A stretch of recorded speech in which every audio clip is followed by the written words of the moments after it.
It's fascinating, is it not, how a meme, an actual meme, a trope, a tropism, memetics, how a thought can become so ingrained in a particular group of people that they say it almost reflexively.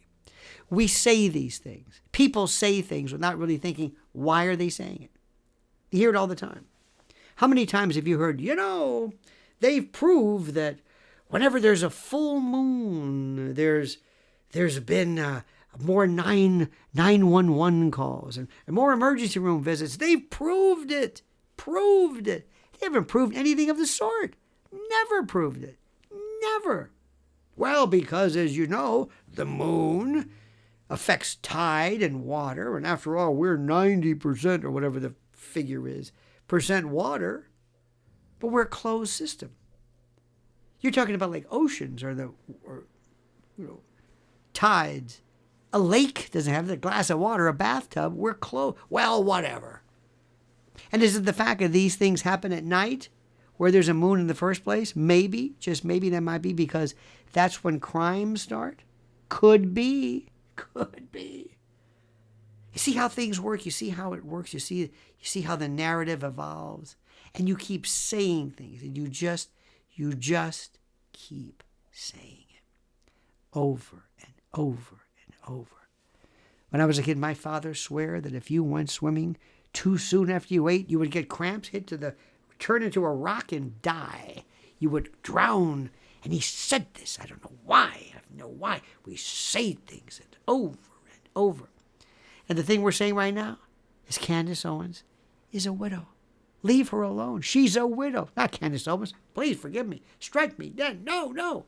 Erika Kirk is a widow. Leave the widow alone. Erika or Franz, whatever her name is this week. Oh, no. Would you let this woman... Ben Shapiro. Who cares about Ben Shapiro? No, I'm serious. I'm not sure. Did I miss something? Was I in a coma? Was he elected to something? Is he in control of anything? Does he have any kind of power that I should be aware of? Ben Shapiro? Who cares about Ben Shapiro? What the hell does Ben Shapiro have to do with anything? I don't know. It doesn't matter. He said this was said this. Meghan McCain. Who the hell is Meghan McCain? At least Ben Shapiro did kind of something. Meghan McCain is what? Some Nepo baby daughter of that ghoulish war profiteer? What is going on here? Please, stop for 1 second. Stop talking about the irrelevant. No. Candace, you may. I gave you permission. You don't need my permission. But for the rest of us, doesn't matter. These people don't matter. Because don't you understand? They need the blessing of Candace. They need the blessing. Boop. I touch you. I mention you. Oh my God. You've been mentioned by Candace Owens. That's exactly what they want. The worst thing in the world you could possibly do. The worst thing is not mention them. But Candace, you know better than I. I have a different idea. I like to starve a cold, feed a fever. All right? Basically, cut off the oxygen supply. Never, ever, ever pay any homage, any kind of a reaction to your enemies. Let them go. Who needs them? They are of no use whatsoever. That's exactly what I'm saying. So my dear friend, I say to you, as we move on, please do not be in any way persuaded or sidelined or slowed down by those nincompoops who just repeat the tropism. What about? Don't talk about Erika. She's a widow. Even old Benno, Mr. Eyebrow, did it himself. Why? I have no idea. Because it's all they've got. That's it. So widows cannot be, okay. It's like the old joke about the individual, like the person who killed their parents and then throws himself on the mercy of the court because he's an orphan. You did it. Now, I'm not saying, and there's never been any evidence that I've been able to see in any way, my friends, that indicate or insinuates or in any way points to Erika, E.K., doing anything or having anything to do with Charlie's dispatch and demise. I have not seen this, okay? And if you have, that's it, because I believe in evidence, and so does Candace. That's the beautiful part about this. But what I'm talking about right now is something which is even better. What we are doing is, frankly, we are seeing the devolution, the demolition, the complete and total destruction and self-destruction of a con, of a grifter, of a charlatan, of a confident person, so to speak. Somebody who's ersatz, synthetic, not real, phony, fugazi. That's what we're talking about. That is what we're talking about. This is the most important thing in the world. This is the precise element of what we're talking about right now. And let me tell you something. I want you to think about this. Think about this very carefully. There are very few people that we've ever, at least in my particular case, I don't want to speak for you, that has inspired me to think these are the most phony people I've ever met. For example, Hillary Clinton. Oh, Hillary Clinton, you might think she's a psychopath. She's not. She's just a cold-blooded, hardcore, just a brutal and an absolute ruthless politician. But is she a fraud? No. No, that's exactly who she is. Oh, no. Kamala Harris, or as you say in West Tampa, que mala. Is she a phony? No, this is who she is. That's who she is. The laugh, the giggles, the logolalia, the verbal incontinence. That's all who she is. She's not. No, that's who she is. That's it. She's always been like that. George Bush, Bill Clinton, Barack Obama. That's who they are. But with Erika, which Erika do you want? Do you want the sizzle reel Erika? Where she didn't have boyfriends but had boyfriends? Where she didn't drink but did drink? When she was talking about sex, this pristine, vestal, virginal, no.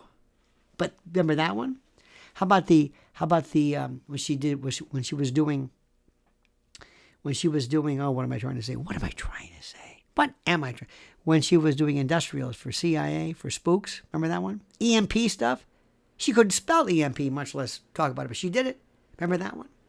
And then later on, she was the other Erika. This is the reluctant participant in pageants, the one who came along, the one who was responsible, the one who, this is great, the one who said, oh God, she said, I was with my mom, and well, one thing left to another, and I don't know, but all of a sudden there I was, and they said, would you do your state a solid? Would you please? Oh, okay, I'll compete. What is it? It's for a beauty pageant. A beauty pageant? Oh, I don't know nothing about birthing no babies or pageants. I'm just a little country girl. I was just a tomboy. I had funny hair. That's who I was. Okay, I'll give it a shot. And lo and behold, I won. I never did that before, even though her resume shows a series of other pageants. I mean, is it that one? That's a lie, too. Should we go on? Go. And then she met Charlie. Then you met that one. And then she became super Christian. Dun, da, da. This woman has never in her whole life, from what anybody's seen, indicated the slightest indicium or indication or any kind of propensity for that which is Christian. I mean, not Christian. I'm sure she was a Christian, but I mean, but this hyper valent, this devout, quoting scriptures and I mean, really almost quasi evangelical. Nobody saw that before. Nobody saw any of this before. None of it. But all of a sudden she was there. Because why? Because she saw Charlie. It was like ding, ding, ding, ding, ding, ding. And Charlie, I'm sorry to say this, my friend. You're a great and a glorious man, and I mean it. He's a noble man. He was terrific. But he was naive. I don't think he dated a lot. I don't think he knew what a real, like somebody gets their fangs, their hooks in you. I don't think he knew. I really don't think he knew. I don't think he had the slightest indication or the slightest indication or suggestion at all of how treacherous she was. I don't think he knew. And I think she was so good. She was a chameleon. She could do any role there is. Great actress. And she saw this. She says, oh, I could do this. I could be the corporate wife of the, the evangelical titan. I can know the nomenclature, learn the routine, learn my role, learn what I have to say, and I can do it. I will do this without even thinking about it. I'll do it better than you can imagine. And next thing you know, I'm doing it. And the Lord this, and the Lord that, and the Lord that. We've seen this a million times from Tammy Faye Baker, who, by the way, did a better crying routine than anything else. We did it. So which one are we talking about? Which version, which iteration, which exemplar are we talking about? See, that's what it's about. And that's what people say. She's a widow. Sometimes I wonder, are you playing a widow? I don't even know. Candace Owens brings up a great point. Kobe Bryant's wife was just devastated after his death. And that's the way she said a few things, but she didn't say at the end of her tribute. And by the way, that's Lakers.com. Lakers.com. Go and get your season tickets right now. This one was going into merch sales right away. This is the strangest thing. And the ultimate, did you see a couple of things? When she was hanging on to Trump, she was inappropriate. The way she grabbed JD's head is like, what's going on here? She doesn't know. It's like she's been in a coma, and she's trying to act the way she thinks someone in her position would act if they were sincere. And then, the night of the State of the Union, and that poor woman whose daughter, the Ukrainian, died, stabbed by that hominid. She was there next to her, and this woman who was just devoid, bereft consumed with grief. And you could almost see like Erika saying, oh, so that's what it looks like. Pretty good. Did you ever do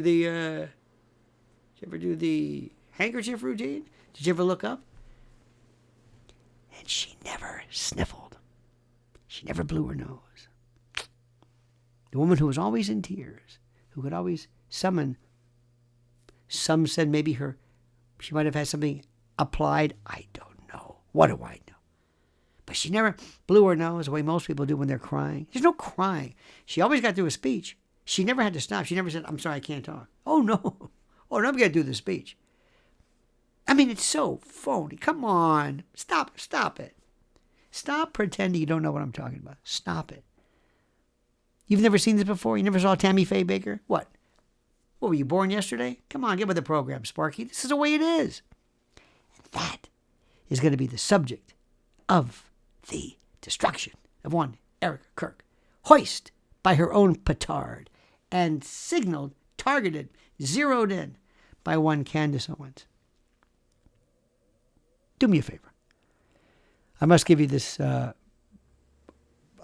valedictory every night. Every day we always have to do this. Please like the video. Subscribe to the channel. Do you think I'm wrong? Do you think I'm right? Do you agree? I want to hear from you. Put your questions down. I've got some questions for you to follow. I thank you for everything you have done, for following me. And I want to thank Candace Owens for giving us one of the most incredibly fascinating subjects. And your particular singular, laser-like dissection of the issues is bar none. Non-Perel, sui generis, one of a kind. And I thank you, my friends. And now, if you would, please comment as you see fit.